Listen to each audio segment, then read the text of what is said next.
C'est un mensonge construit par les services de renseignement espagnols pour attaquer le mouvement indépendantiste.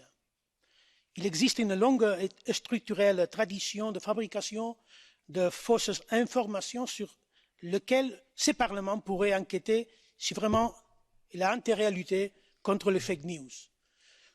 Je pourrais vous donner un tas d'exemples qui me touchent personnellement. Diffamation et calomnie qui ne sont jamais poursuivis par la justice espagnole. Et en tout cas, le cas le plus commenté et qui est à la base de ces allusions d'aujourd'hui est le rapport de la police espagnole censé prouver des liens qui font l'objet de débat d'aujourd'hui.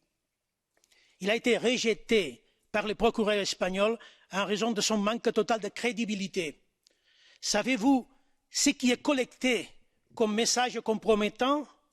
Des fragments d'un livre que le directeur de mon bureau a traduit du russe vers le catalan et l'espagnol, un livre de 2 espions russes installés dans les États-Unis qui a été l'origine de la célèbre série télévisée The Americans.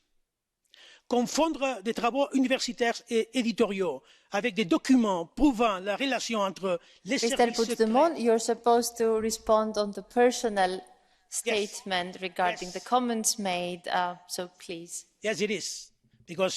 Parce que je suis été accusé de me trouver, de partager des intérêts avec le service secret russe, donc je dois répondre à ces mensonges en dénonçant c'est exactement qu'est-ce qui s'est passé.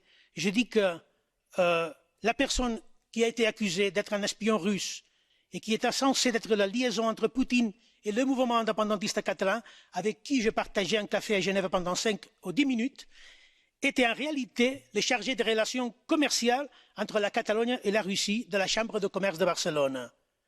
Et imaginez-vous s'il s'agissait d'un espion russe, que les autorités espagnoles viennent de lui accorder la résidence à l'Union européenne. Imaginez-vous. Et donc il faut savoir que pendant que la Catalogne a manifesté en masse pour devenir un État indépendant au sein de l'Union européenne, les navires de guerre russes ont fait le plein plus de 50 fois. I think you correctly responded to what concerns you. And the rest, I think this is not the time for this debate. It's a personal statement concerning yourself, and it's not on the different matters. So thank you, Mr. Puigdemont.